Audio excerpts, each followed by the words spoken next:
Deixa eu te fazer uma pergunta. Para você gerenciar riscos, é algo de outro mundo, algo complexo, algo que às vezes você tem que ficar buscando informação para gerar resultado realmente?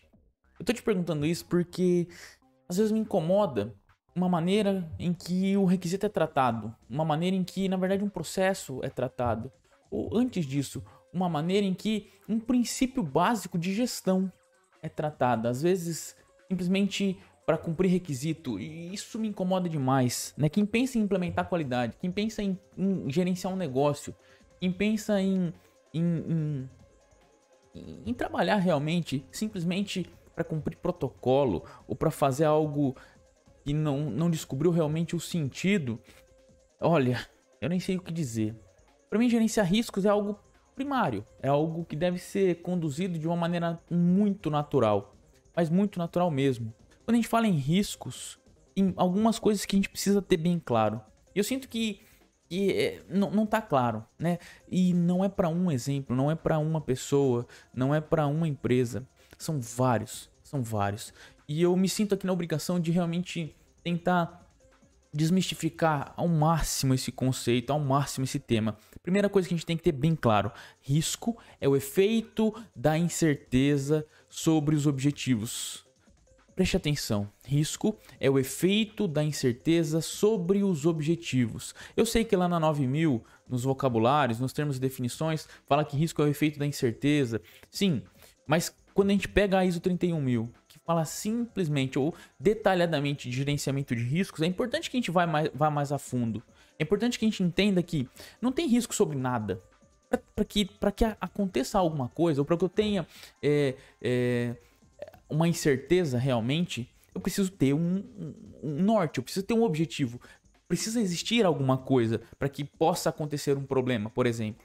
Então, não há risco sem objetivos. Eu não posso gerenciar risco de algo que não me incomoda, de algo que não vai me distanciar de uma meta, de um propósito. Então, preste atenção. Sempre que você for agir preventivamente, sempre que você for gerenciar riscos no seu negócio, tem que estar ligado, vinculado a um objetivo. Então, não tem como eu gerenciar risco de uma maneira aleatória, de qualquer jeito, tá? Então, gerenciamento de riscos, quando eu for gerenciar os riscos dos meus processos, tem que ser diretamente ligado a um objetivo. Primeiro ponto. Então, sempre quando a gente for mapear os riscos, por exemplo, sempre que eu for mapear os riscos dos meus processos, da minha organização, eu tenho que me fazer a seguinte pergunta: o que pode acontecer que vai me distanciar do meu objetivo, da minha meta? O que vai impedir que eu alcance a minha meta? O que pode influenciar no resultado, seja ele positivo ou negativo? Isso é importante, né?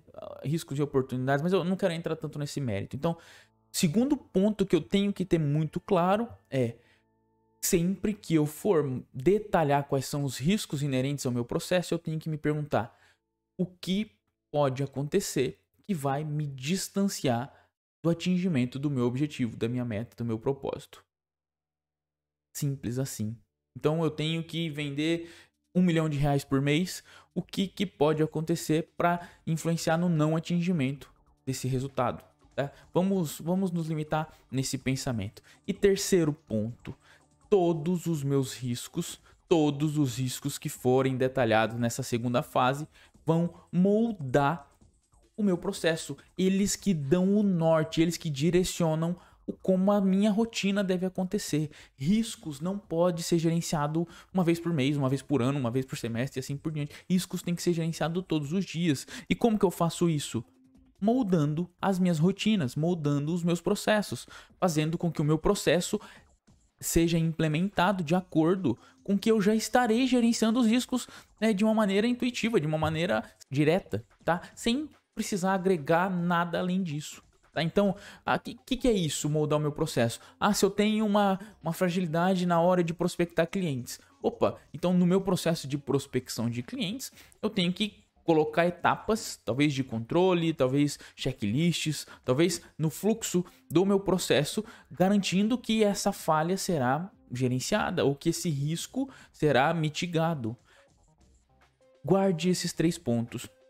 O entendimento que o risco não tem risco sem objetivo. O segundo ponto, que quando eu for gerenciar o meu risco, eu tenho que me perguntar o que pode acontecer que vai influenciar negativamente ou até positivamente no atingimento do meu objetivo. E terceiro ponto, todos os riscos vão moldar os meus processos, eles que dão o norte para os meus processos, a forma com que ele vai acontecer, tá? Eu vou me resumir a isso, quero que você deixe a sua dúvida relacionada a isso. Me incomoda, me desculpe até a forma de falar, mas me incomoda pensar que um tema tão simples possa ser tão pouco disseminado ou ser tão pouco entendido no dia a dia das organizações, tá? E me sinto na responsabilidade de tentar fazer isso de uma maneira diferente. Partindo desse princípio, quero pedir que, se você gostou do vídeo, que você se inscreva no canal, que você curta o nosso vídeo, que deixe a sua dúvida, que deixe o seu comentário, que deixe a sua crítica. É importante para mim saber, receber o seu feedback, tá? Vamos gerenciar risco de uma maneira efetiva. Vamos parar de fazer algo aleatório, simplesmente pensando no cumprimento do requisito. Qualidade não é atender requisito somente. Qualidade é melhorar todos os dias, é buscar excelência em tudo que a gente faz. E gerenciar riscos faz parte desse processo. Nos vemos na próxima.